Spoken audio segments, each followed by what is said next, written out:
പാണക്കാട് സാദിഖ് അലി ശിഹാബ് തങ്ങൾ. പ്രതീക്ഷയെക്കാളും നേരത്തെയായോ? ഇത് നേരത്തെ തന്നെ ആണ്. പക്ഷേ മറ്റൊരു കാര്യം കൂടി, ഇനിയിപ്പോൾ 26 ദിവസം കാത്തിരുന്നാൽ മതിയല്ലോ എന്നുള്ളൊരു ആശ്വാസത്തിലാണുള്ളത്. ഒരു ഭരണമാറ്റത്തിന് 26 ദിവസം കാത്തിരുന്നാൽ മതി.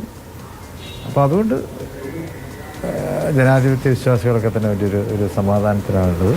എല്ലാവരും ഇനി വിശ്രമിക്കാൻ സമയമില്ല. തെരഞ്ഞെടുപ്പ് പ്രക്രിയകളുമായിട്ട് വളരെ സജീവമായിട്ട് നമ്മൾ മുന്നോട്ട് പോവുക.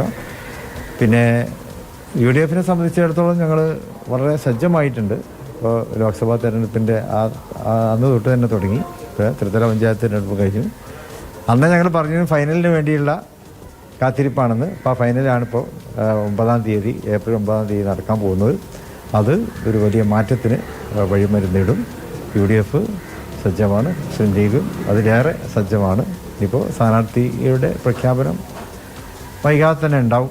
ബാക്കി തെരഞ്ഞെടുപ്പിലെ എല്ലാ കാര്യങ്ങളിലും എല്ലാം ഞങ്ങൾ വളരെ സജീവമായിട്ട് നടത്തി.